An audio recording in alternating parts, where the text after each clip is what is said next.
ಆತ್ಮೀಯ ಬಂಧುಗಳೇ, ಶ್ರೀಮದ್ ಭಾಗವತಂ ಸ್ಕಂದ 3 ಭಾಗ 1 ಅಧ್ಯಾಯ 9 ಸೃಜನ ಶಕ್ತಿಗಾಗಿ ಬ್ರಹ್ಮನ ಪ್ರಾರ್ಥನೆ. ಇದರಿಂದ 2 ಶ್ಲೋಕಗಳನ್ನು ತಿಳ್ಕೊಳ್ಳೋಣ.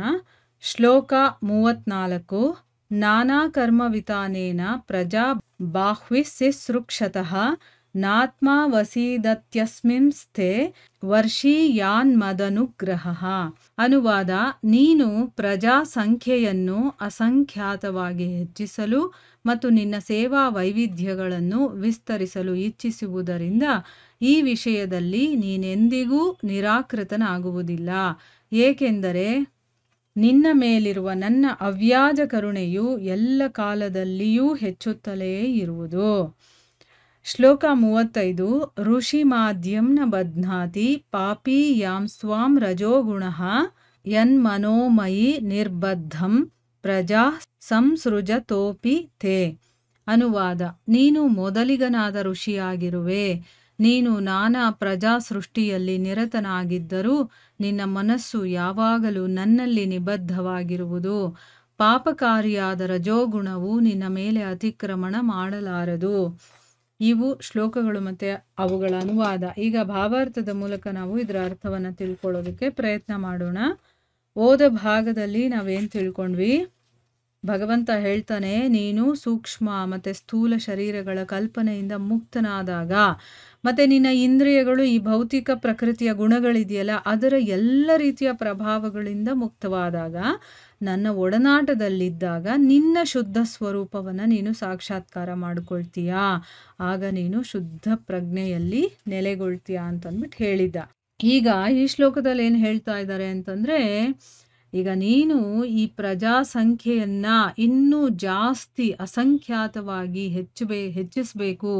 ಆಮೇಲೆ ನಾನು ಏನು ಸೇವೆ ಮಾಡಬೇಕು ಅಂತಿದ್ದೀನೋ ಅದರ ವೈವಿಧ್ಯತೆ ಅಂದರೆ ಇನ್ನೂ ಜಾಸ್ತಿ ರೀತಿಗಳಲ್ಲಿ ನಾನು ನಿನ್ನ ಸೇವೆ ಮಾಡಬೇಕು ಅಂತ ನೀನು ಇಷ್ಟಪಡ್ತಾ ಇದೆಯಲ್ಲ, ಹೆಚ್ಚಿಸ್ಬೇಕು ಅಂತ ಇಷ್ಟಪಡ್ತಾ ಇದೆಯಲ್ಲ, ಇದರಿಂದ ನೀನು ಯಾವತ್ತೂ ದೂರ ಆಗೋದಿಲ್ಲ. ಅಂದರೆ ಏನು? ನೀನು ಮಾಡ್ತೀಯಾ. ಯಾಕೆ ಅಂತಂದರೆ ನೀನು ಮಾಡಬೇಕು ಅನ್ನುವಂಥ ನಿನ್ನ ಇಚ್ಛೆ ಇದೆಯಲ್ಲ, ಅದಕ್ಕೆ ನನ್ನ ಕೃಪೆ ಯಾವಾಗಲೂ ಇರುತ್ತೆ ಅಂತ ಹೇಳ್ತಾ ಇದ್ದಾನೆ. ನೋಡಿ, ಇಲ್ಲಿಂದ ನಾವು ಒಂದು ಅರ್ಥ ಮಾಡ್ಕೋಬೇಕು. ನಾವು ಭಗವಂತನ ಕೆಲಸಗಳಲ್ಲಿ ನಮ್ಮನ್ನು ನಾವು ತೊಡಗಿಸ್ಕೊಳ್ಬೇಕು ಅಂತಂದಾಗ ನಮ್ಮಲ್ಲಿ ಆಸೆ ಇರಬೇಕು. ನಾನು ಭಗವಂತನಿಗೆ ಸೇವೆ ಮಾಡಬೇಕು ಅನ್ನೋ ಒಂದು ಮನಸ್ಸಿದ್ರೆ ಸಾಕು, ಭಗವಂತ ನಮಗೆಲ್ಲ ರೀತಿಯ ಸಹಾಯ ಮಾಡ್ತಾನೆ. ಯಾಕಂದರೆ ಅವನ ಕೆಲಸವನ್ನು ನಾವು ಮಾಡ್ತೀವಿ ಅಂತಂದರೆ ಅವನಿಗೆ ತುಂಬ ಇಷ್ಟ ಆಗುತ್ತೆ. ಸೊ ನಾವು ಮಾಡಬೇಕು ಅಂತ ನಾವು ಮನಸ್ಸಲ್ಲಿ ಅಂದಿದ ತಕ್ಷಣ ನಮಗೆ ಆ ಶಕ್ತಿ, ಅದಕ್ಕೆ ಏನೇನು ಬೇಕೋ ಎಲ್ಲ ಅನುಕೂಲಗಳನ್ನು ಕೂಡ ಭಗವಂತ ನಮಗೆ ಮಾಡಿಕೊಡ್ತಾನೆ. ನಾವು ಇದನ್ನು ಎಕ್ಸ್ಪೀರಿಯೆನ್ಸ್ ಮಾಡಿರ್ತೀವಿ. ಯಾಕಂದರೆ ಭಕ್ತಿ ಮಾರ್ಗಕ್ಕೆ ಬರೋದು ಅಷ್ಟು ಸುಲಭ ಅಲ್ಲ. ಬರಬೇಕಾದ್ರೆ ಸ್ವಲ್ಪ ಕಷ್ಟಗಳನ್ನು ನಾವು ಎದುರಿಸ್ಬೇಕಾಗಿರುತ್ತೆ. ಆ ಸಮಯದಲ್ಲಿ ನಾವು ಎಷ್ಟು ಸ್ಟ್ರಾಂಗ್ ಆಗಿರ್ತೀವಿ ಅನ್ನೋದನ್ನು ಅವನು ನೋಡ್ತಾನೆ. ನಿಜವಾಗ್ಲೂ ನನ್ನ ಕಡೆ ಬರೋದಕ್ಕೆ ಇವ್ರಿಗೆ ಆಸಕ್ತಿ ಇದೆಯಾ ಅಂತಂದ್ಬಿಟ್ಟು ಅವನು ಪರೀಕ್ಷೆ ಮಾಡ್ತಾನೆ. ಈಗ ಕೆಲವರನ್ನು ನೋಡಬಹುದು, ನಾವಿವಾಗ ಒಂದು ಸತ್ಸಂಗ ಶುರು ಮಾಡಿದಾಗ ನಾವು ಬರಬೇಕು ಅಂತ ಅಂದ್ಕೊಂಡಿರ್ತೀವಿ, ಬರ್ತೀವಿ ಕೂಡ. ಆದರೆ ಒಂದು 2 ದಿವಸ ಆಗ್ತಿದ್ದಂಗೆ 3 ದಿವಸ ಆಗ್ತಿದ್ದಂಗೆ ಬೇರೆ ಏನೋ ಐಹಿಕದಿಂದ ನಮಗೆ ಎಳೆತಗಳು ಬರುತ್ತೆ. ಈ ಕಡೆ ಬಾ ಆ ಕಡೆ ಬಾ ಅಂತಂದ್ಬಿಟ್ಟು ನಮ್ಮನ್ನು ಡಿಸ್ಟ್ರ್ಯಾಕ್ಟ್ ಮಾಡೋದಕ್ಕೆ ಬರುತ್ತೆ. ಆ ಸಮಯದಲ್ಲಿ ನಾನು ಎಚ್ಚೆತ್ಕೊಂಡಿಲ್ಲಪ್ಪ, ನಾನು ಇಷ್ಟು ದಿವಸ ಅದನ್ನೇ ಮಾಡ್ಕೊಂಡಿದ್ದೆ, ಏನೂ ಪ್ರಯೋಜನ ಇಲ್ಲ, ನಾನು ಭಗವಂತನ ಕಡೆಗೆ ಹೋಗಬೇಕು, ಏನಾದರೂ ಒಂದು ಚೇಂಜಸ್ ಆಗುತ್ತೆ ನನ್ನಲ್ಲಿ ಅನ್ನೋ ಒಂದು ಧೈರ್ಯ ಇಟ್ಕೊಂಡು ಆತ್ಮವಿಶ್ವಾಸವನ್ನು ನಾವು ಇಟ್ಕೊಂಡು ಹೋಗೋದಕ್ಕೆ ಶುರು ಮಾಡಿದಾಗ ಅದರಲ್ಲಿ ಮುಂದುವರಿತೀವಿ. ಅದೇ ನಾವೇನಾದರೂ ಭೌತಿಕ ಪ್ರಪಂಚದ ಸೆಳೆತಗಳು ಬಂದಾಗ ನಮ್ಮ ಮನಸ್ಸೇನಾದರೂ ಆ ಕಡೆ ವಾಲ್ತು ಅಂತಂದರೆ ಹೊರಟೋಗ್ಬಿಡ್ತೀವಿ. ಅಂದರೆ ಅಲ್ಲಿ ನಾವು ಇನ್ನೂ ಸ್ಟ್ರಾಂಗ್ ಆಗಿಲ್ಲ. ಆಗ ನಮಗೆ ಭಗವಂತ ಅಲ್ಲಿ ನಮ್ಗೆ ಸಹಾಯ ಕೂಡ ಮಾಡೋಕ್ಕೆ ಬರಲ್ಲ. ನಾವೇನು ಇಷ್ಟಪಡ್ತೀವೋ ಅದಕ್ಕೆ ಅವನು ಎನ್ಕರೇಜ್ ಮಾಡ್ತಾನೆ. ಆಯಿತಾ? ಈಗ ನಾವು ಭಗವಂತನ ಬಗ್ಗೆ ನಾವು ತಿಳ್ಕೊಳ್ಳೋದ್ರಲ್ಲಿ ಆಸಕ್ತಿ ಪಡ್ತಾ ಇದ್ದೀವಿ ಅಂತ ಗೊತ್ತಾಗಿ ಭಗವಂತ ನಮಗಿಷ್ಟೆಲ್ಲ ಅನುಕೂಲ ಮಾಡಿಕೊಟ್ಟಿದ್ದಾನೆ. ಇದನ್ನೆಲ್ಲ ಕೇಳೋದು, ಇದನ್ನೆಲ್ಲ ನಾವು ತಿಳ್ಕೊಳ್ಳುವಂಥದ್ದು, ಅದರಲ್ಲಿ ಸಿಗುವಂಥ ಆನಂದನೇ ಬೇರೆ ಅಲ್ವಾ?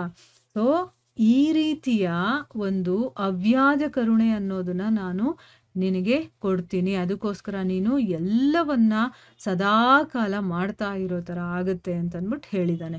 ಈಗ ಭಾವಾರ್ಥದಲ್ಲಿ ಗುರುಗಳೇನು ಹೇಳಿದ್ದಾರೆ ಅಂತ ನೋಡೋಣ.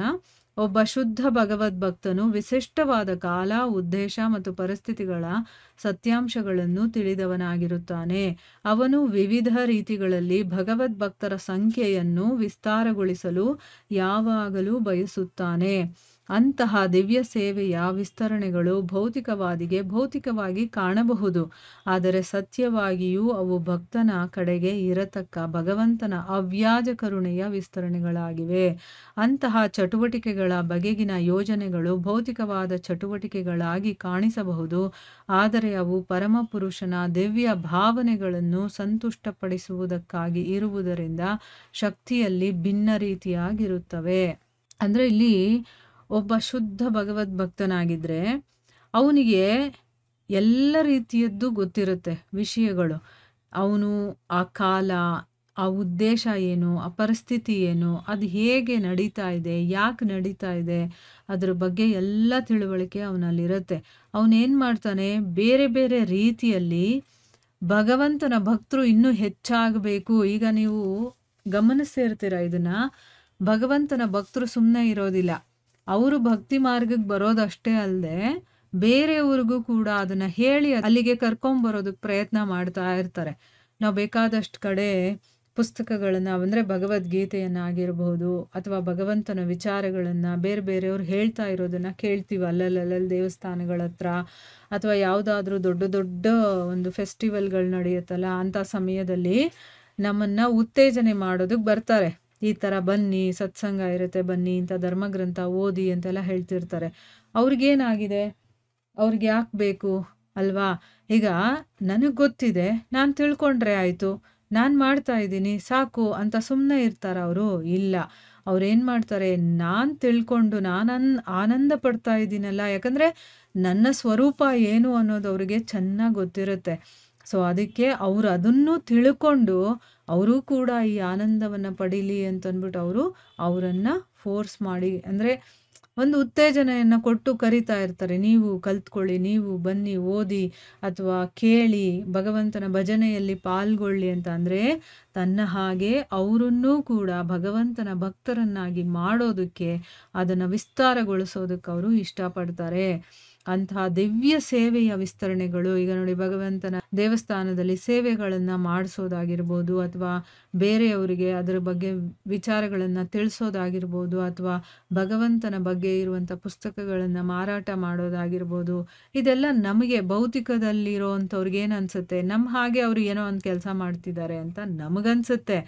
ಆದರೆ ನಿಜವಾಗ್ಲೂ ಕೂಡ ಅದೆಲ್ಲ ಭಕ್ತನಿಗೆ ಭಗವಂತನ ಕಡೆ ಇರುವಂಥ ಒಂದು ಪ್ರೀತಿ, ಆಮೇಲೆ ಭಗವಂತನಿಗೂ ಕೂಡ ಅವನ ಮೇಲೆ ಇರುವಂಥ ಕರುಣೆಯಿಂದ ಆ ಕೆಲಸಗಳು ಮಾಡೋದಕ್ಕಾಗತ್ತೆ.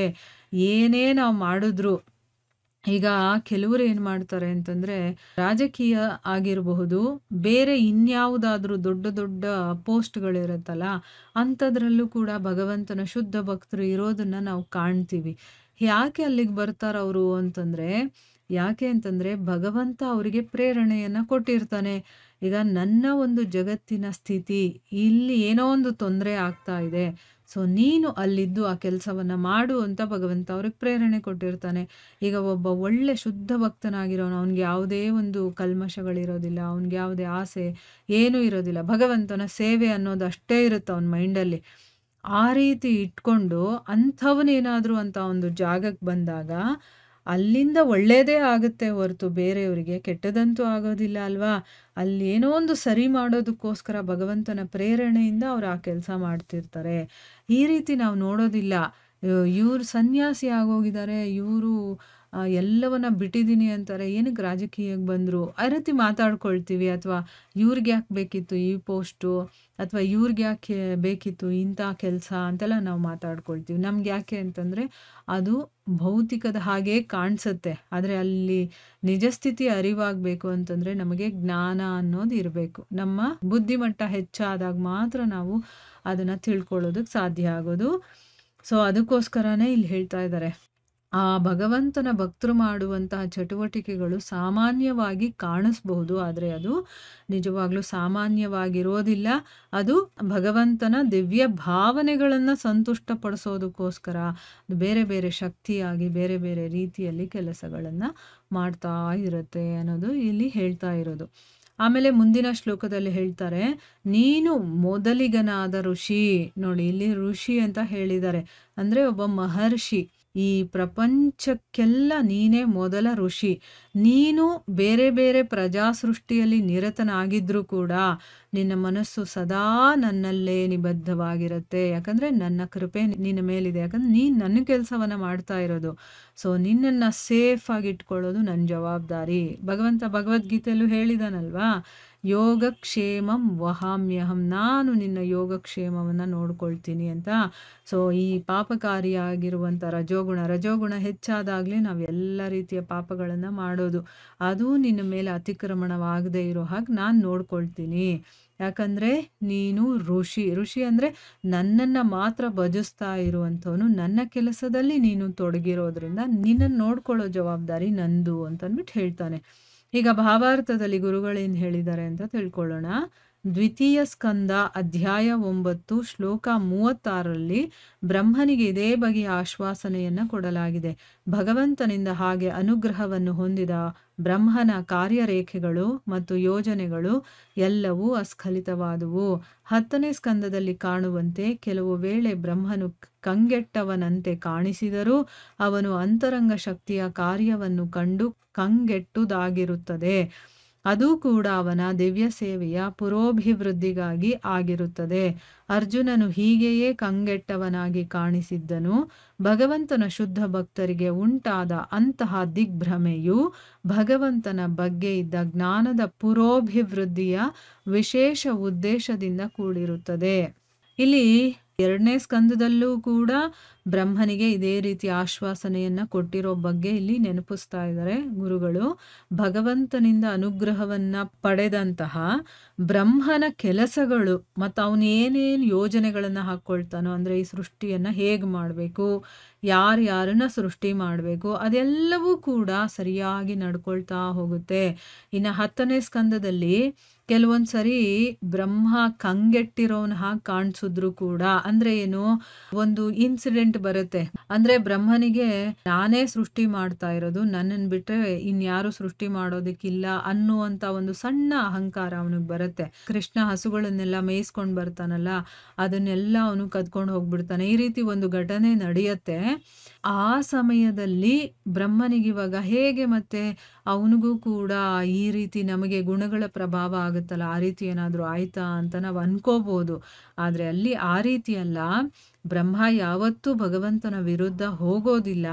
ಅವನು ಆ ಭಗವಂತನ ಅಂತರಂಗ ಶಕ್ತಿಯ ಕೆಲಸವನ್ನ ನೋಡಿ ಆ ರೀತಿ ಆಗಿರ್ತಾನೆ, ಆಯ್ತಾ.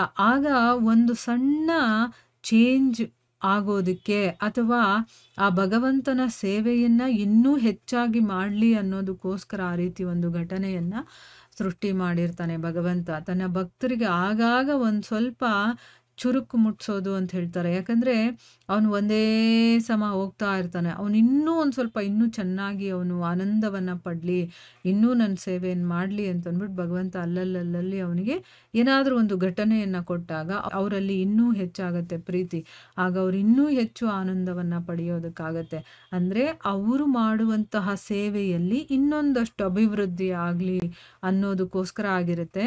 ಅರ್ಜುನನಲ್ಲೂ ಇದೇ ರೀತಿ ಆಗಿತ್ತು. ಈಗ ನಾವು ಕುರುಕ್ಷೇತ್ರ ಒಂದು ಯುದ್ಧದಲ್ಲಿ ಏನಾಯಿತು ಅನ್ನೋದನ್ನ ತಿಳ್ಕೊಂಡಿದೀವಲ್ವಾ ಮಹಾಭಾರತದಲ್ಲಿ. ಅಂದರೆ ಅವನು ತನ್ನವರನ್ನ ನೋಡಿ ಕಂಗೆಟ್ಟವನಾಗ ಆಗ್ಬಿಡ್ತಾನೆ. ಅಂದರೆ ನನ್ನವರನ್ನೇ ಕೊಲ್ಬೇಕಾ ಏನು ಹೇಗೆ ಅಂತಂದ್ಬಿಟ್ಟು ಅವನಿಗೆ ದಿಗ್ಭ್ರಮೆ ಆಗ್ಬಿಡುತ್ತೆ. ಅವನು ದಿಗ್ಭ್ರಮೆ ಆಗುವಂಥವನಲ್ಲ, ಅವನು ಭಗವಂತನ ಭಕ್ತ, ಅವನಿಗೆಲ್ಲಿಂದ ದಿಗ್ಭ್ರಮೆ ಆಗುತ್ತೆ. ಆದರೆ ಆ ರೀತಿಯ ಒಂದು ವಾತಾವರಣವನ್ನು ಸೃಷ್ಟಿ ಮಾಡ್ತಾನೆ ಭಗವಂತ. ದಿಗ್ಭ್ರಮೆ ಆಗೋ ಹಾಗೆ ಮಾಡಿ ಅವನಿಗೆ ಭಗವಂತನ ಬಗ್ಗೆ ಇದ್ದಂತಹ ಜ್ಞಾನ ಇನ್ನೂ ಹೆಚ್ಚಾಗಲಿ, ಇನ್ನೊಂದಷ್ಟು ಅಭಿವೃದ್ಧಿ ಆಗಲಿ ಅನ್ನೋ ಒಂದು ಕಾರಣದಿಂದ ಹಾಗಾಗಿರತ್ತೆ. ಈಗ ಅವನಿಗಲ್ಲಿ ದಿಗ್ಭ್ರಮೆ ಆಗಿರಲಿಲ್ಲ ಅಂತಂದಿದ್ರೆ ಭಗವದ್ಗೀತೆ ನಮಗೆ ಸಿಕ್ತಿತ್ತಾ? ಇಲ್ಲ. ಅದರಿಂದ ಭಗವಂತನಿಂದನೇ ಅವನು ಇನ್ನೊಂದು ಸರಿ ಕೇಳಿದ್ರಿಂದ ಆ ವಿಶ್ವರೂಪವನ್ನು ತೋರಿಸೋದಾಗಿರ್ಬೋದು, ಮತ್ತು ನನಗೆ ಶರಣಾಗತಿ ಆದರೆ ಇನ್ನೇನೂ ಮಾಡಬೇಕಾಗಿಲ್ಲ ಅಂತ ಹೇಳೋದು, ಎಲ್ಲ ವಿಷಯಗಳು ಅವನಿಗೆ ಗೊತ್ತಾಗಿ ಆ ಭಗವಂತನಲ್ಲಿದ್ದಂಥ ಪ್ರೀತಿ ಇನ್ನೂ ಹೆಚ್ಚಾಗತ್ತೆ ಅವನಿಗೆ. ಈ ರೀತಿ ಭಗವಂತ ತನ್ನ ಭಕ್ತರ ಜೀವನದಲ್ಲಿ ಘಟನೆಗಳನ್ನು ಸೃಷ್ಟಿ ಮಾಡ್ತಾನೆ. ಯಾಕೆ ಅಂದರೆ ಅದರಿಂದ ಅವರಲ್ಲಿ ನನ್ನ ಮೇಲಿರುವಂಥ ಪ್ರೀತಿ ಇನ್ನೂ ಜಾಸ್ತಿ ಆಗಲಿ, ಮತ್ತು ಇದರಿಂದ ಬೇರೆಯವ್ರಿಗೂ ಪಾಠ ಸಿಗಲಿ, ಅವರು ಕಲಿಯೋದಕ್ಕೆ ಇದು ಈಸಿ ಆಗಲಿ ಅನ್ನೋದಕ್ಕೋಸ್ಕರ ಈ ರೀತಿ ಎಲ್ಲ ಭಗವಂತ ಮಾಡ್ತಿರ್ತಾನೆ ಹೊರತು ನಮಗೇನು ಅಂತಂದರೆ, ಓ ಇವ್ರ ಭಕ್ತರು, ಇವ್ರ ಜೀವನದಲ್ಲೇ ಕಷ್ಟ, ಇವ್ರಿಗೆ ಏನೂ ಗೊತ್ತಿಲ್ಲ, ಈ ರೀತಿನೇ ನಾವು ಮಾತಾಡೋದಲ್ವಾ. ಆದರೆ ಅದಕ್ಕೇನು ರೀಸನ್ನು ಅನ್ನೋದನ್ನು ನಾವು ಅರ್ಥ ಮಾಡ್ಕೊಂಬಿಟ್ರೆ ನಮಗೆ ಕ್ಲೀನಾಗಿ ಎಲ್ಲವೂ ಹೇಗಿದೆಯೋ ಹಾಗೆ ಗೊತ್ತಾಗ್ತಾ ಹೋಗುತ್ತೆ. ಅದನ್ನು ದಿವ್ಯಜ್ಞಾನ ಅಂತ ಹೇಳೋದು. ಅಂದರೆ ಏನು, ಅದು ಏನಿದೆಯೋ ಅದನ್ನು ಹಾಗೇ ತಿಳ್ಕೊಳ್ಳೋದಿದೆಯಲ್ಲ, ಅದನ್ನು ದಿವ್ಯಜ್ಞಾನ ಅಂತ ಹೇಳೋದು. ಸೊ ಈ ರೀತಿ ಭಗವಂತ ತನ್ನ ಲೀಲೆಗಳನ್ನು ಮಾಡ್ತಾನೆ. ಇಲ್ಲಿಗೆ ನಾವು ನಿಲ್ಲಿಸೋಣ. ಹರೇ ಕೃಷ್ಣ.